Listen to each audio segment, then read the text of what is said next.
اگر ہم ذخیرہ احادیث دیکھنا چاہیں تو بخاری اور مسلم شریف کی متفق علیہ حدیث مبارکہ ہے۔ نبی علیہ الصلوۃ والسلام نے ارشاد فرمایا کہ مجھے حکم دیا گیا ہے کہ میں لوگوں کے ساتھ قتال کروں یہاں تک کہ وہ گواہی دیں اس چیز کی، لا الہ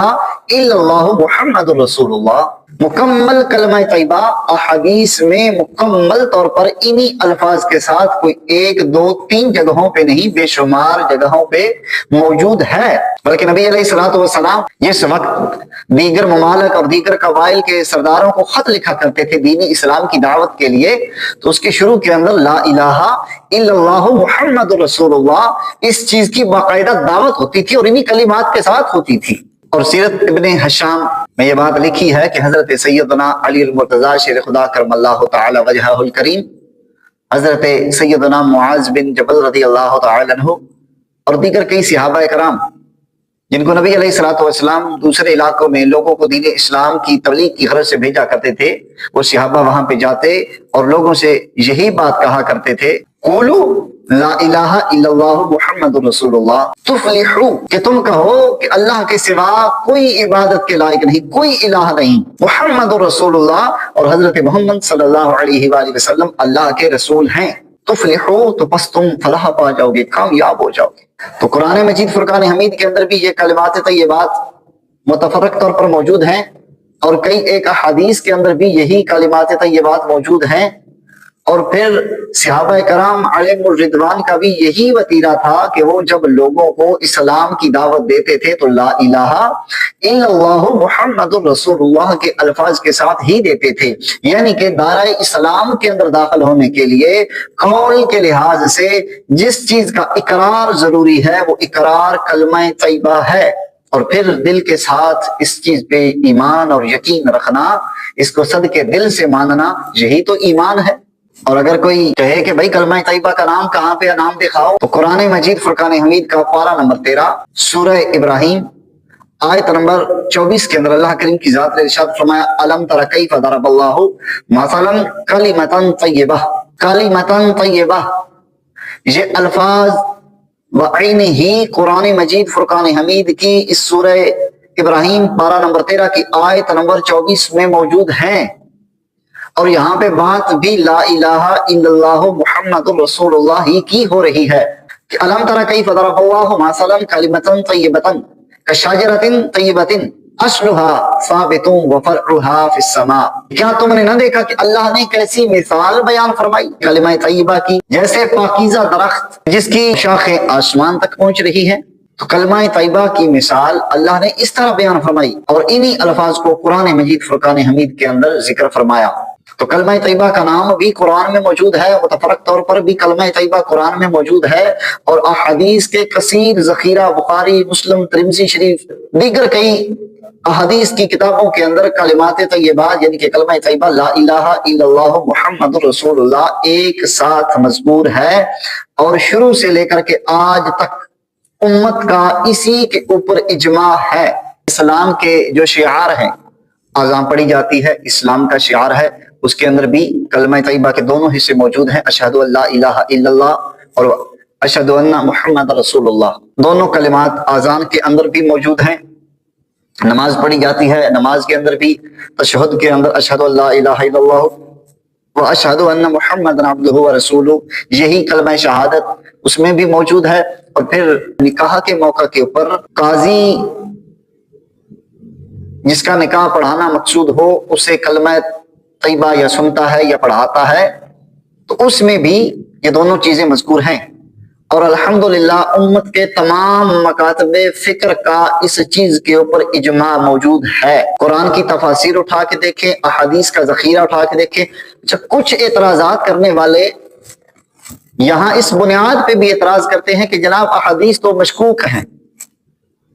حالانکہ ذخیرہ احادیث کو ہم مطلق مشکوک نہیں کہہ سکتے، کیونکہ قرآن مجید فرقان حمید ایک تھیوری کی شکل میں ہے، اور پریکٹیکل جب ہم قرآن کو دیکھنا چاہتے ہیں تو نبی رحمت علیہ الصلوۃ والسلام کی سیرت طیبہ، آپ کی زندگی، آپ کے فرامین، آپ کے عمل کو دیکھنا پڑے گا، اور آپ علیہ الصلوۃ والسلام کے قول اور فعل کو دیکھنے کے لیے ہمیں احادیث کی طرف جانا پڑے گا۔ ہاں، ہر ایسی بات جو قرآن کے مخالف ہو، جو قرآن کے معیار پہ پورا نہ اترتی ہو،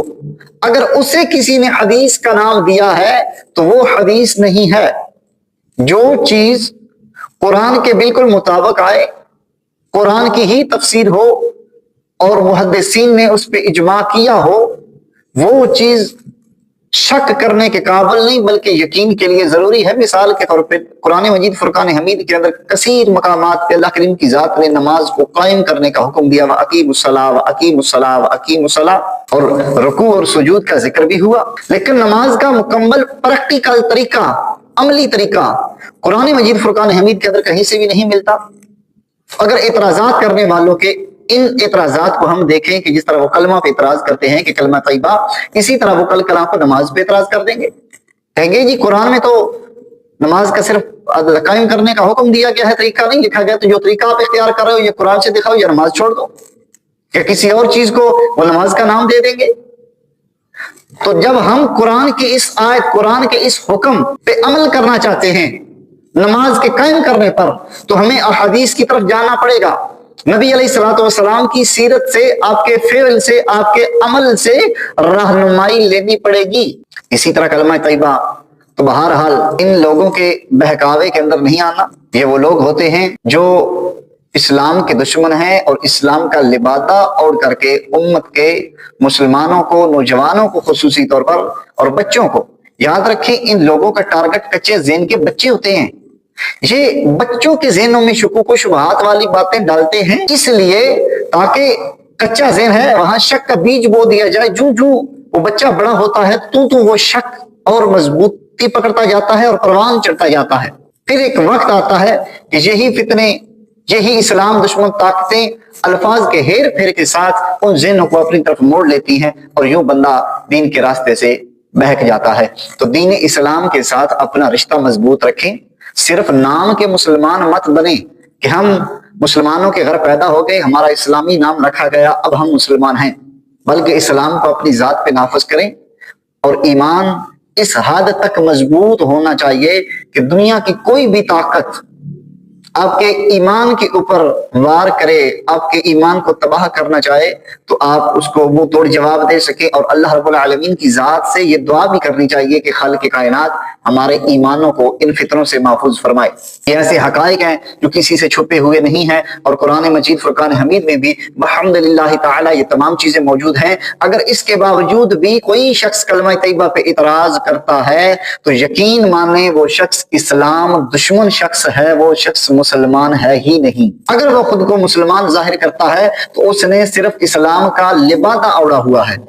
اس کے علاوہ اس کا اسلام کے ساتھ کوئی تعلق نہیں ہے۔ اولاً تو وہ اعلانیہ ہی مسلمان نہ ہوگا، وہ صرف مسلمانوں پہ اعتراض کرنے والا ہوگا۔ اگر وہ اعلانیہ خود کو مسلمان ظاہر کرتا ہے تو اس نے صرف خود کو مسلمان ظاہر کیا ہوا ہے، حقیقت میں وہ مسلمان نہیں ہے۔ ایسے لوگوں سے خود بھی بچیں، اپنے بچوں کو بھی بچائیں، اپنے ارد گرد ایسے لوگوں پہ ضرور نظر رکھیں، اور آپ کے بچے جب گھروں سے باہر اسکول، کالج، یونیورسٹیاں، اکیڈمیز، ٹیوشن سینٹرز میں پڑھنے جاتے ہیں، اس وقت بھی اپنے بچوں پہ خصوصی نظر رکھیں کہ آپ کا بچہ کہاں جا رہا ہے، کیوں جا رہا ہے، اور وہاں کیا پڑھنے گیا اور کیا پڑھ کے آیا، کسی غلط آدمی کے ہاتھوں تو نہیں چڑھ گیا۔ یاد رکھیں اس دنیا میں اولاد اللہ کی طرف سے بندے کے لیے بہت قیمتی دولت ہے، اور والدین کا یہ فریضہ ہے کہ وہ اپنی اولاد کی تربیت صحیح اسلامی اصولوں کے مطابق کریں، کیونکہ یہ وہ دین ہے جس دین کو وَرَضِيتُ لَكُمُ الْإِسْلَامَ دِينًا اللہ کی ذات نے ہمارے لیے پسند فرمایا ہے، تو ہمیں بھی اس پسند کو اپنی پسند بنانا چاہیے